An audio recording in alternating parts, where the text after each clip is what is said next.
Napapagod ka na bang palaging magpaliwanag? Sa bawat galaw mo, may tanong.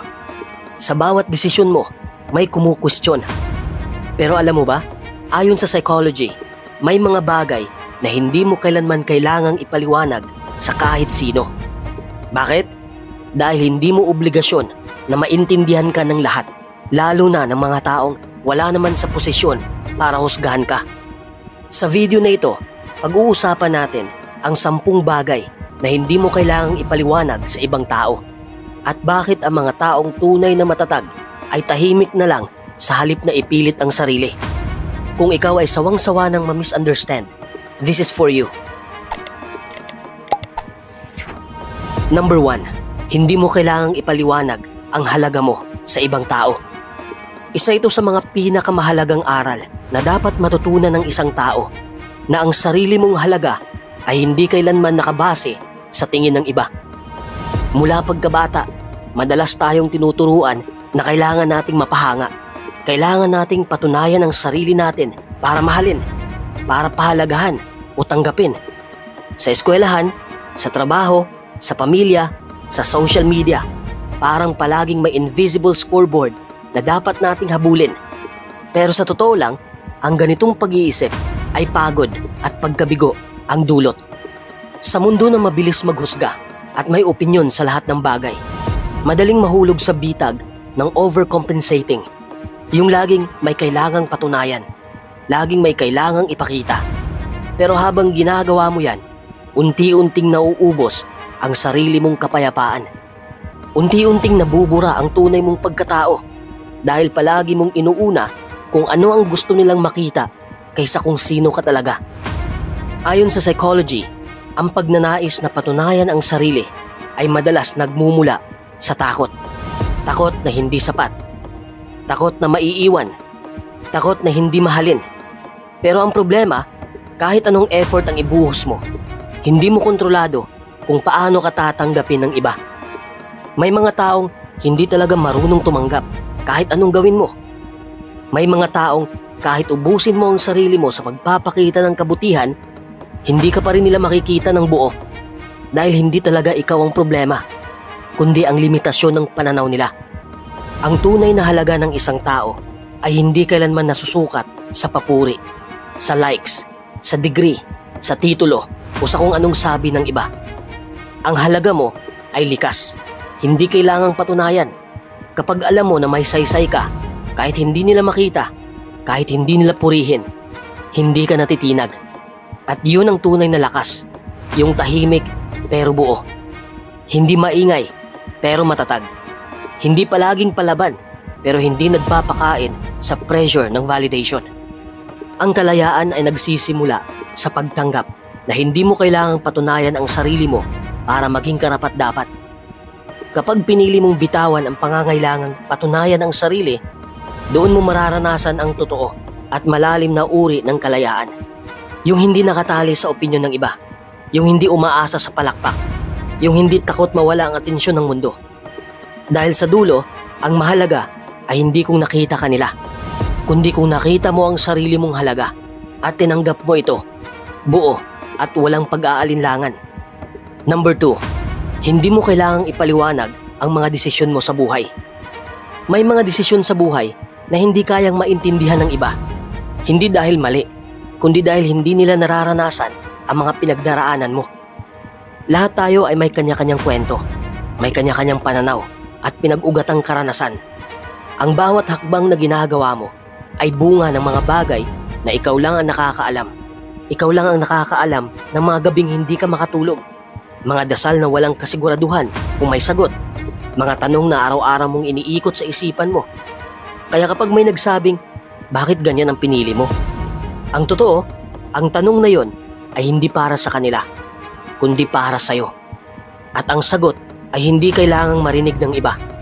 Maraming tao ang mabilis humusga kapag hindi nila gusto ang desisyon mo. Minsan, inaakala nila na mas alam nila ang dapat mong gawin. Pero ang hindi nila alam, may mga bagay kang isinakripisyo, may mga damdaming kinimkim, at may mga pananabik kang pinili mong isang tabi para lang mapanindigan ang landas na pinili mo. Hindi nila alam kung gaano mo pinag-isipan ang bawat detalye. kung ilang beses mong kinestyon ang sarili mo. Hindi nila alam kung gaano mo pinag-isipan ang bawat detalye, kung ilang beses mong kinestyon ang sarili mo bago mo tinanggap ang direksyong yon. Hindi nila kailanman mararamdaman ang bigat na ikaw ang may dala, kaya hindi rin nila kayang unawain ang dahilan ng bawat hakbang mo. At minsan, kahit ipaliwanag mo, hindi rin naman nila lubos na maiintindihan dahil hindi nila mata ang gamit mong tumingin. Hindi nila tenga ang gamit mong makinig. Hindi nila puso ang tumibok para sa mga bagay na pinili mong panindigan. Ikaw ang makakaalam kung alin ang tama para sa'yo at kung sakaling mali man, ikaw rin ang sasalo ng resulta, hindi sila. Kaya anong saysay ng pagpapaliwanag kung ang tunay na pag-unawa ay hindi rin nila kayang ibigay? Ang totoo, hindi mo kailangang ipaliwanag ang desisyon mo dahil ang halaga nito ay hindi nakasalalay sa pagtanggap ng iba. Ang desisyon mo ay bahagi ng paghubog sa sarili mo. Bahagi ito ng pagkilala mo sa kung sino ka at kung ano ang gusto mong maging. Hindi mo kailangang magpaalam para mabuhay ayon sa sarili mong prinsipyo. Hindi mo kailangan ng permiso para piliin ang tahimik na daan o piliin ang masalimuot na direksyon. Basta't alam mong ito ang totoo sa puso mo. Hindi mo kailangang ipaliwanag ang desisyon mo dahil ang buhay mo ay hindi isang palabas na kailangang i-review at i-rate ng audience. Ito ay isang personal na paglalakbay. At sa paglalakbay na ito, sapat na ang pananalig mo sa sarili. Kahit walang palakpak, kahit walang pag-unawa mula sa paligid. Dahil sa dulo ng lahat, ang tanong lang naman ay ito, panatag ka ba? Kung oo ang sagot, hindi mo na kailangang magsalita pa. Number 3. Hindi mo kailangang ipaliwanag ang emosyon mo. May mga pagkakataon sa buhay na bigla ka na lang tatahimik. Minsan, parang may bumigat sa dibdib mo, pero hindi mo maipaliwanag kung bakit. May mga araw na parang gusto mo lang umiyak, kahit walang malinaw na dahilan. May mga sandali na ayaw mong magsalita, ayaw mong kumilos, at gusto mo lang mapag-isa. At sa mga ganitong pagkakataon, may mga taong biglang magtatanong, bakit ganyan ka? Anong problema mo? Ano bang iniisip mo? At doon nagsisimula ang pressure. Yung pakiramdam na kailangan mong humanap ng eksaktong paliwanag sa isang bagay na ni ikaw mismo hirap kang maintindihan. Ang emosyon kasi hindi laging may malinaw na lohika. Hindi ito laging may dahilan na pwedeng ibukod at ipaliwanag ng diretso. Minsan, nararamdaman mo lang at yun na yun. Ayon sa psychology, natural sa tao ang makaranas ng iba't ibang emosyon. Saya, lungkot, inis, takot, kaba, pagod, pagkadismaya. Lahat yan ay bahagi ng pagiging tao at hindi mo kailangang i-justify ang bawat emosyon na nararamdaman mo. Hindi mo kailangang patunayan sa ibang tao kung bakit ka malungkot, kung bakit ka hindi masyadong masigla, o kung bakit ka tila malayo ang iniisip. Dahil ang emosyon ay hindi obligasyon. Ito ay karapatan. Ang problema kasi sa lipunan ngayon, parang may pressure na dapat laging okay. Dapat palangiti. Dapat kalmado. Dapat masaya. At kapag hindi ka ganyan, parang may mali sa'yo. Pero ang katotohanan, walang mali sa pagkakaroon ng damdamin. Hindi ka mahina kapag nalulungkot ka. Hindi ka dramatiko kapag nadadala ka ng emosyon. Hindi mo kailangang ipaliwanag ang bawat patak ng luha, ang bawat buntong hininga, o ang katahimikan mong hindi nila maintindihan. Ang mga taong may matibay na emotional na pag-unawa sa sarili ay alam na ang damdamin ay hindi dapat ikahiya. Hindi ito dapat ipinagmamakaawa ng pahintulot mula sa iba. Kapag nagsimula kang magpaliwanag, parang binibigyan mo ng kapangyarihan ang iba para kwestiyonin ang karapatan mong maramdaman ang nararamdaman mo. At kapag palagi mong ginagawa yon, unti-unti mong kinakalaban ang sarili mong damdamin. Ang totoo, hindi mo kailangang magsalita para mapatunayan na totoo ang nararamdaman mo. Hindi mo kailangang makakuha ng pagsang-ayon para ito'y maging valid. Dahil kahit walang ibang nakaintindi, kahit walang ibang tumango sa paliwanag mo, totoo pa rin ang nararamdaman mo. At yan ang mahalaga. Hindi mo kailangang ipaliwanag ang emosyon mo dahil ito ay personal. Isa itong bahagi ng katahimikan mo na hindi dapat sinisira ng panghihimasok ng iba. Isa itong panloob na mundo na hindi obligadong ipaliwanag sa mundong ayaw naman talagang umintindi. Ang tunay na lakas ay nasa katahimikan. sa pagtanggap ng sarili mong damdamin kahit walang ibang nakakakita o nakakaintindi. Number 4. Hindi mo kailangang ipaliwanag kung bakit ka nagbago. Sa buhay, dumarating talaga ang panahon na hindi mo na kayang manatili sa kung sino ka noon. Unti-unti mong nararamdaman na may dapat kang baguhin sa pananaw mo, sa ugali mo, sa kung paano ka tumugon sa mundo. Hindi mo ito planadong gawin, pero parang kusa na lang siyang nangyari habang ikaw ay nasasaktan, natututo at nagkakamali. Ito ang proseso ng paglalago at bahagi ng paglago ang pagbabago. Pero habang ikaw ay nagbabago, mapapansin mong may mga taong hindi matanggap ang bago mong anyo. Para bang insulto sa kanila na hindi ka na kasing kulit, kasing lapit o kasing gilaw gaya ng dati. Minsan maririnig mo pa sa kanila mga salitang, hindi ka na ikaw, nagbago ka na. At totoo nga, nagbago ka. Pero ang hindi nila nauunawaan ay hindi ito simpleng pagbabago dahil ang gusto mo ng bago. Nagbago ka dahil napilitan kang harapin ang mga katotohanan na hindi nila kailanman nakita, na hindi nila kailanman maramdaman o maintindihan. Nagbago ka dahil napagod ka sa paulit-ulit na siklo ng sakit. Dahil natutunan mong hindi mo responsibilidad na pasayahin ang lahat. Dahil sa mga gabing tahimik kang umiiyak pero pinipili mo pa rin ngumiti kinabukasan. Dahil sa mga pagkakataong iniwan ka pero pinili mong buuin muli ang sarili mo mag-isa. Dahil sa bawat desisyong ginawa mong piliin ang kapayapaan kahit hindi ito nauunawaan ng marami. Hindi mo kailangang ipaliwanag ang mga ito.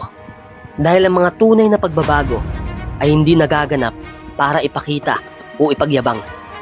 Nagbabago ka dahil may nangyari sa puso mo na hindi maipaliwanag ng dila.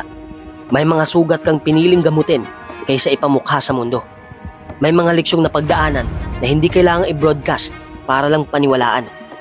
Sa totoo lang, hindi obligasyon ng sinuman na intindihin ang iyong paglago. Hindi mo kailangan ang pahintulot ng kahit sino para patunayan na ang bagong ikaw ay hindi masama, kundi mas buo. Ang mahalaga ay natagpuan mo na ang tinig mo, kahit pa dati ay nakikibagay ka lang sa ingay ng iba.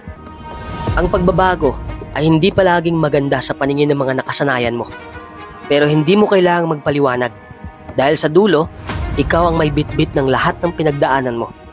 Ikaw ang humarap sa lahat ng unos at kung ang naging bunga ng lahat ng yon ay mas matatag, mas tahimik at mas mapanatag na bersyon ng sarili mo. Yun ang patunay na hindi mo kailangang ipaliwanag ang kahit ano. Ang tunay na pagbabago ay hindi isinisigaw. Ito'y pinaninindigan, tahimik, buo at may dignidad. Number 5. Hindi mo kailangang ipaliwanag ang priorities mo. May mga panahon sa buhay na mapapansin mong maraming tao ang tila laging may opinyon sa mga desisyong ginagawa mo. Para bang may nakaabang na tanong sa bawat kilos mo. Bakit yan ang inuuna mo? Bakit hindi ito? Sigurado ka ba dyan?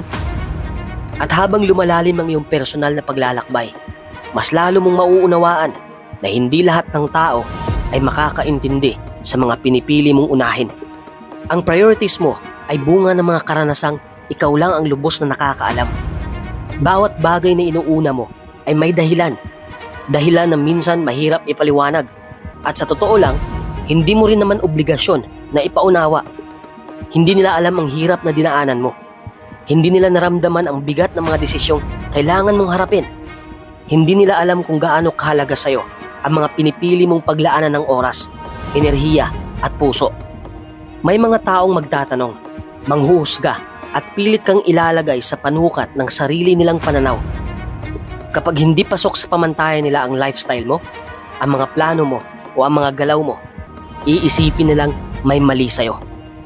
Pero ang hindi nila alam, ang bawat pagpapasya mo ay bahagi ng isang mas malalim na dahilan. Isang layunin na ikaw lang ang nakakakita ng buo at hindi mo kailangang ipaliwanag ito para lang mapalagay ang loob nila. Ayon sa psychology, ang mga taong may malinaw na priorities ay madalas hindi nauunawaan ng iba. Dahil sa katahimikan nilang magdesisyon, sa tapang nilang tumanggi, at sa consistent nilang pagpili sa mga bagay na mahalaga sa kanila. Pero ang totoo, ang taong alam kung ano ang mahalaga sa kanya ay hindi madaling mabali ng opinyon ng iba. Hindi siya kailangang sumigaw ng paliwanag dahil alam niyang hindi lahat ng tainga ay handang makinig. Kapag malinaw sa iyo ang priorities mo, mas madali mong iwasan ang mga bagay na hindi mo na kailangang gawin. Mas tahimik ang puso mo kahit maraming ingay sa paligid. Hindi mo na kailangan ng approval ng iba dahil batid mong wala kang nilalabag sa prinsipyo mo. Hindi mo kailangang sumunod sa agos ng karamihan dahil may sarili kang direksyon na tahimik mong nilalakaran. Ang totoo, hindi lahat ng tao ay kailangang sumang-ayon sa'yo. Hindi lahat ay kailangang maintindihan ka. Hindi lahat ay kailangang pumalakpak sa mga inuuna mo.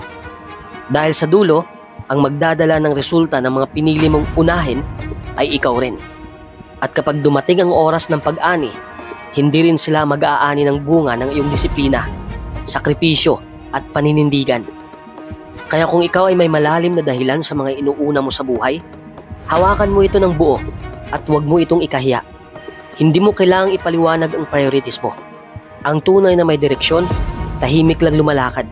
Hindi para ipaliwanag, kundi para ipakita sa dulo kung bakit siya tama. Number 6, hindi mo kailangang ipaliwanag kung bakit ka tahimik. May mga pagkakataon sa buhay na mapapansin ng mga tao ang iyong katahimikan at agad-agad may tanong na susunod. Bakit ang tahimik mo? May problema ka ba? Hindi ka ba masaya? Para bang ang katahimikan ay isang pagkakamali na kailangang itama o isang senyales na may mali sa loob mo? Pero sa totoo lang, hindi lahat ng hindi nagsasalita ay malungkot, galit o may dinadalang mabigat. Minsan, ang katahimikan ay simpleng katahimikan lamang. At sa kabila ng mga tanong at inaasahan ng paligid, hindi mo kailangang ipaliwanag kung bakit pinili mong manahimik. Ang lipunan natin ay tila laging hinihikayat ang pagiging palabiro, palakaibigan, palasagot. Parang merong pressure na kailangan mong laging may ambag sa bawat usapan, may opinyon sa bawat issue, at may reaksyon sa bawat nangyayari. Pero hindi lahat ay ganito. May mga taong mas komportable sa pag-obserba kaysa sa pakikisali. May mga taong mas pinipiling makinig kaysa magsalita. At hindi ibig sabihin nito ay mahina sila o kulang o may mali sa kanila. Hindi rin ito nangangahulugang hindi nila kayang makipag-usap. Sadyang hindi nila pinipilit ang sarili nila na magsalita kung hindi naman kailangan. Sa mundo na puno ng ingay, ang pagiging tahimik ay isang uri ng lakas. Isang lakas na hindi kailangan ng palakpak o atensyon. Isa itong desisyon na manatiling konektado sa sarili kahit pa walang sinasabi. Hindi ito kabawasan sa pagkatao. Sa katunayan, ang mga tahimik na tao ay madalas mas matalas ang pakiramdam, mas malalim ang pag-unawa at mas buo ang kanilang kalooban. Ang katahimikan nila ay hindi kahinaan. Ito'y kapayapaan. May mga hindi nakakaintindi niyan. Iisipin nila na suplado ka, hindi ka marunong makisama, o kaya ay hindi ka interesado. Pero hindi mo responsibilidad na itama ang bawat maling akala. Hindi mo tungkulin na magpaliwanag sa bawat taong hindi sanay sa mga taong hindi nagsasalita. Dahil ang katahimikan mo ay hindi para sa kanila. Ito'y bahagi ng paraan mo ng paghinga, pagpuproseso, at pagre-recharge ng sarili mong pagkatao. May mga panahong pipiliin mong hindi magsalita, hindi dahil wala kang alam, kundi dahil alam mong hindi lahat ay kailangang sabihin. Hindi dahil wala kang pakialam, kundi dahil pinipili mong huwag magpadala sa ingay ng paligid. At kung minsan, pinipili mong manahimik dahil alam mong doon mo mas naririnig ang sarili mo. At iyon ang mas mahalaga. Hindi mo kailangan magpaliwanag sa katahimikan mo. Dahil ang katahimikan mo ay may sariling boses. Hindi ito laging kailangang unawain ng iba. Sapat na nauunawaan mo ito. Ang mundo ay laging maghahanap ng paliwanag, pero hindi mo obligasyon na laging sumagot. Minsan, ang tunay na kapangyarihan ay nasa hindi pagsagot, sa pagtanggap na hindi lahat ay kailangang ipaliwanag. At sa katahimikan, doon mo madalas makikita ang pinakamatibay na anyo ng sarili mong lakas. Number 7, hindi mo kailangang ipaliwanag kung bakit ka lumayo sa ibang tao. Hindi lahat ng paglayo ay dahil sa galit. Hindi rin ito palaging bunga ng tampo, inggit o samahan ng loob.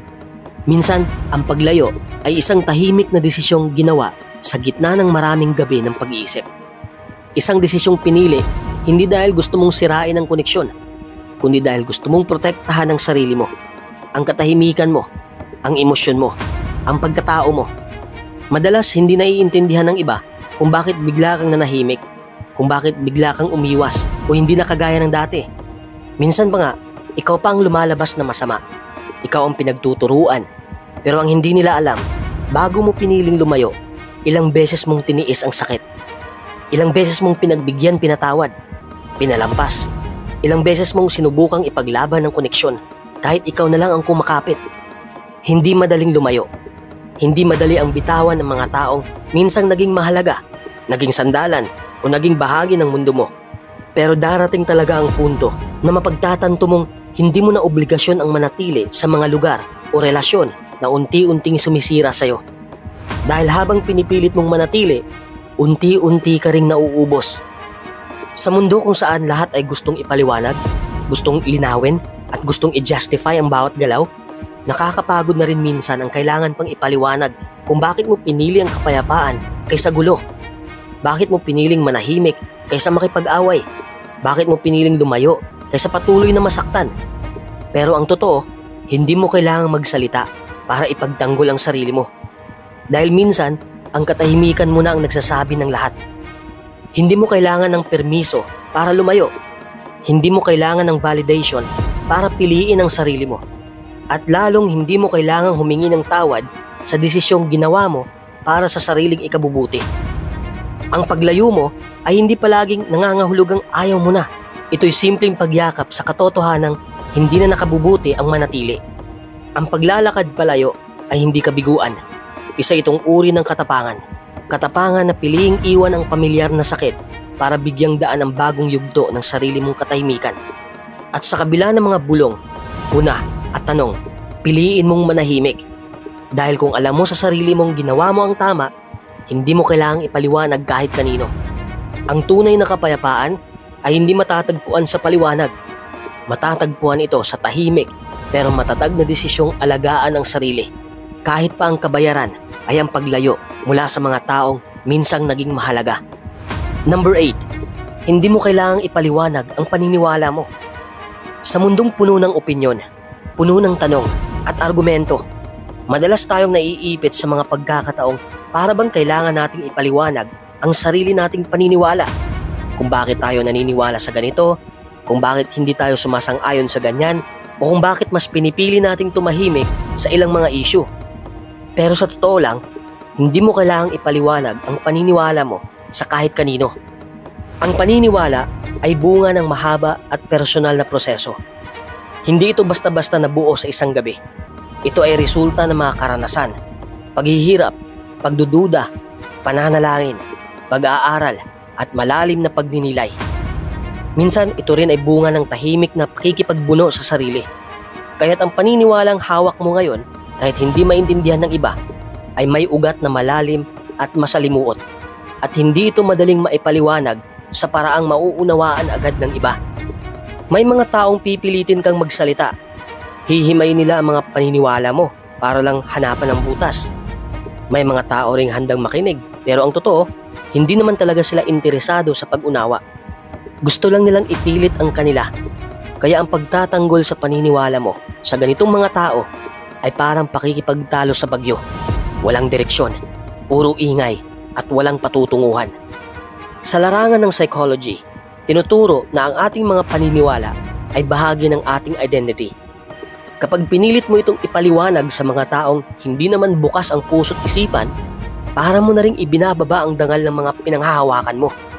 Hindi ito kahinaan, hindi ito pag-iwas. Isa itong anyo ng karunungan, ang pag-alam kung kailan ka dapat magsalita at kung kailan mo dapat piliing manahimik. Ang pagtahimik ay hindi pagkatalo. Minsan ito ang pinakamatatag na anyo ng paninindigan dahil hindi mo kailangang sumigaw para mapatunayan na totoo ang paniniwala mo. Ang mahalaga, malinaw ito sa puso mo. Hindi mo kailangan ng pahintulot para maniwala. Hindi mo kailangan ng pag-aproba ng iba para manindigan. At kapag natutunan mong yakapin ang pananampalataya mo, ang prinsipyo mo, ang mga paninindigan mo, kahit hindi ito tanggap ng karamihan, makakamit mo ang uri ng kapayapaang hindi kayang ibigay ng kahit sinong tagapakinig. Doon mo mararamdaman na sapat na ang tahimik mong paninindigan para patunayan sa sarili mong tama ka. Dahil sa dulo ng lahat, ang pinakamahalagang tanong ay hindi naiintindihan ba nila ako? Kundi, totoo ba ako sa sarili ko? At kung ang sagot mo ay oo, wala ka nang kailangang ipaliwanag pa. Number 9, hindi mo kailangang ipaliwanag kung ayaw mong makipagrelasyon. Isa ito sa mga pinaka-misunderstood na desisyon sa buhay ng isang tao. Ang piliing huwag munang pumasok sa isang relasyon. Sa lipunang puno ng expectations, kung saan halos lahat ay may opinyon tungkol sa tamang panahon ng pag-ibig, tila ba laging may tanong kapag pinili mong manahimik? Bakit single ka pa? May problema ba? Baka naman masyado kang pihikan. Pero sa totoo lang, walang masama sa pagiging single. Walang mali sa pagiging buo kahit wala kang kasama. At higit sa lahat, wala kang obligasyong ipaliwanag ito sa kahit sino. Ayon sa psychology, ang mga taong pinipiling huwag makipagrelasyon ay hindi laging takot sa commitment o may trust issues. Minsan, ito ay malinaw na pagpili ng kapayapaan.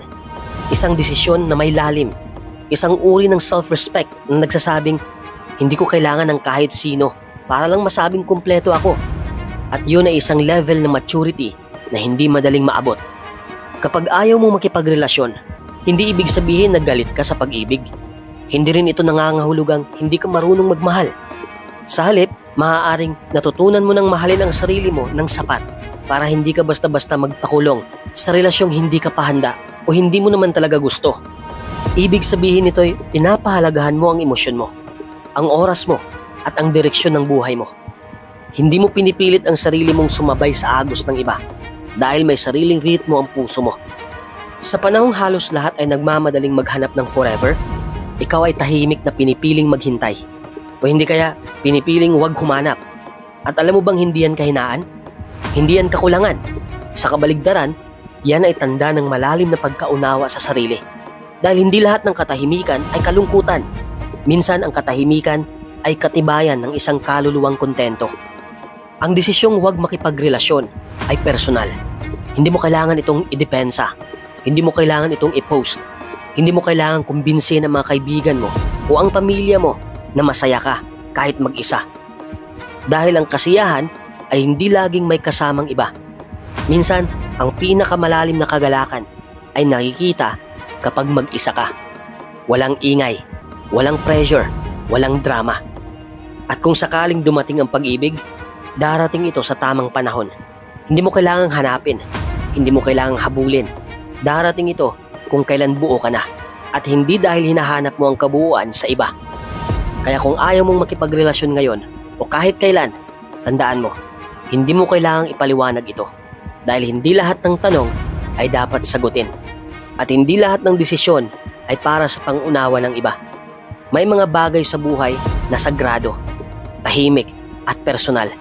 At ang desisyong mahalin ang sarili sa paraang naiintindihan mo, yun ang isa sa pinakamakapangyarihang hakbang na magagawa mo. Number 10, hindi mo kailangang ipaliwanag ang kaligayahan mo. Minsan sa buhay, napapaisip tayo kung bakit kailangan pa nating ipaliwanag sa iba kung ano ang nagpapaligaya sa atin. Parang may inaasahan ng mundo na kailangang i-share natin ang ating mga dahilan ng kasiyahan, na kailangang maintindihan ng lahat kung bakit tayo masaya sa isang bagay o desisyon. Pero sa totoo lang, ang kaligayahan ay isang personal na bagay, isang malalim na karanasan na hindi laging kailangang ipaliwanag o ipagtanggol sa iba. Hindi lahat ng tao ay pareho ang pangunawa, kaya kahit gaano mo pa gustong ipaliwanag ang pinagmumula ng iyong kasiyahan, baka hindi pa rin nila ito makita o maintindihan sa parehong paraan. Sa psychology, tinuturuan tayo na ang tunay na kaligayahan ay subjective. Ibig sabihin, ito ay nagmumula sa ating sariling pananaw, sariling damdamin at pangangailangan, hindi mula sa mga pamantayan o opinyon ng ibang tao. Kaya kahit ano pa ang pinipili mong gawin o kung saan ka man nakakita ng saya, hindi mo kailangang magpaliwanag pa tungkol doon. Sa halip, mahalagang tanggapin mo ang sarili mo at ang iyong nararamdaman. Kapag nauunawaan mo ito, nagiging malaya ka na mula sa pressure ng lipunan na palaging nagpapasya kung ano ang tama o mali pagdating sa kaligayahan. Hindi mo rin kailangang baguhin o ikompromiso ang iyong kaligayahan para lang mapalugod ang ibang tao. Ang pagiging masaya ay hindi dapat nakadepende sa opinyon ng iba. Kapag nagawa mong ipagtanggol ang sarili mo sa ganitong aspeto, mas malaya kang magiging tao. Walang masama sa pagpili ng iyong sariling landas tungo sa kaligayahan kahit pa ito ay iba sa inaasahan ng karamihan. Ang kaligayahan mo ay karapatan mo at hindi ito kailangang i-explain o ipaliwanag para sa sinuman. Sa huli, ang kaligayahan ay isang malalim na bahagi ng ating pagkatao. Hindi ito dapat gawing palaisipan o usapin ng pagtanggap ng iba. Ang mahalaga ay alam mo kung ano ang nagpapaligaya sa iyo. Tinatanggap mo ito at hinahayaan mong mamuhay ka ng ayon dito. Kapag natutunan mong huwag na ipaliwanag pa ang kaligayahan mo, mas lalo kang magiging buo, mas lalo kang magiging masaya at malaya.